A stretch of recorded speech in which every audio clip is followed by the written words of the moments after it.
नगरीय प्रशासन मंत्री भूपेंद्र सिंह को बड़ी जिम्मेदारी मिली है। मंत्री भूपेंद्र सिंह उपचुनाव में चुनाव प्रबंधन का काम देखेंगे, जिसको लेकर मंत्री भूपेंद्र सिंह ने कहा है कि पहले से ही बीजेपी उपचुनाव की तैयारी कर रही है।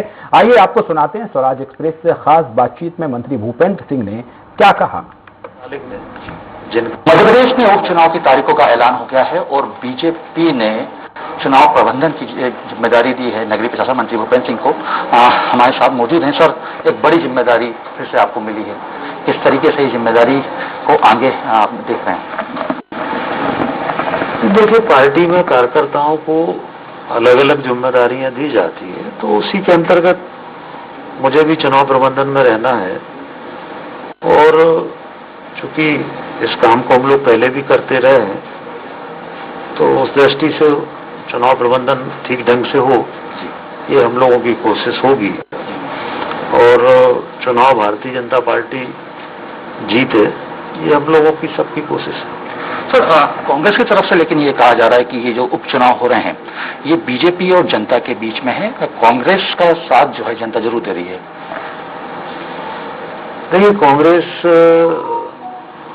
अगर इस गलतफहमी में है तो हमने इसमें कुछ कहना नहीं है। और 28 विधानसभा के जब चुनाव हो रहे थे तब भी कांग्रेस यही कह रही थी कि जनता हमारे साथ है और हम जीत रहे हैं चुनाव। इस समय कांग्रेस खुद बहुत संकट में है। कांग्रेस का नेतृत्व इस समय नेतृत्व को लेकर प्रश्न चिन्ह खड़े हुए हैं। जिस तरह का बिखराव दिन प्रतिदिन कांग्रेस में बढ़ रहा है, मध्य प्रदेश में जिस तरह से कांग्रेस में गुटबाजी है, इन सब कारणों से मुझे नहीं लगता कि कांग्रेस चुनाव लड़ने की स्थिति में भी है कि नहीं है। हाँ सर, लेकिन इस समय देख रहे हैं हम वर्तमान स्थिति अगर मध्य प्रदेश की देखें तो जिस तरीके से देखने को मिला, सर कोविड को लेकर एक बड़ा जो है बीजेपी का आरोप लगा है कि मिसमैनेजमेंट रहा। साथ में बेरोजगारी की लगातार बात की जा रही है, अपराधों को लेकर लगातार बात की जा रही है। आपको लग रहा है कि सर ये फैक्टर जो है उपचुनाव में कांग्रेस के लिए तरफ जाते हुए दिखेंगे? देखिए, उपचुनाव में जो मुद्दे होते हैं वो स्थानीय मुद्दे होते, पहली चीज तो, क्योंकि आम चुनाव नहीं है। और जहां तक कोरोना का सवाल है, तो कोरोना में जो काम मध्य प्रदेश की सरकार ने किया है वो देश में कहीं पर नहीं हुआ। सर, महंगाई और इन तमाम चीजों को लेकर क्या? देखिए, महंगाई जो है, महंगाई लोग जानते हैं, कुछ अंतर्राष्ट्रीय मुद्दे होते हैं, अंतर्राष्ट्रीय विषय होते हैं जिनका महंगाई से संबंध होता है। कुछ प्राकृतिक विषय होते हैं जो तत्कालिक महंगाई को प्रभावित करते हैं। और इसलिए हमारी सरकार में हमेशा महंगाई नियंत्रण में रही है। कभी भी ऐसी स्थितियां नहीं बनी कि महंगाई पर नियंत्रण ना रहा हो।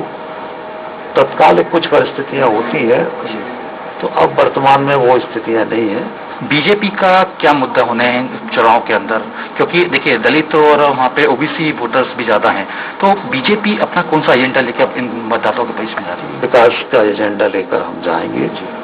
और जो हमारी सरकार का 15 साल का, 1.5 साल का, हमारी केंद्र की सरकार का 7 साल का जो विकास है वो मतदाता के सामने रखेंगे। हमने जो काम देश के हित में, प्रदेश के हित में किए हैं, जो जन कल्याण के काम किए हैं, जो सुशासन से लेकर स्वराज का हमारा संकल्प है, जो आत्मनिर्भर भारत का संकल्प है, आत्मनिर्भर मध्य प्रदेश का संकल्प है, इन सब विषयों को लेकर हम जनता के बीच में जाएंगे। बहुत बहुत शुक्रिया हमसे बात करने के लिए। तो ये भूपेंद्र सिंह मंत्री दास साहब का कहना है कि आने वाला जो उपचुनाव है उसमें विकास एक महत्वपूर्ण मुद्दा होगा और बीजेपी के तमाम नेता उपचुनाव सीटों पे विकास का मुद्दा लेके जनता के बीच में जाएंगे। कैमरा दीपक के साथ अतुल शर्मा, स्वराज एक्सप्रेस, भोपाल।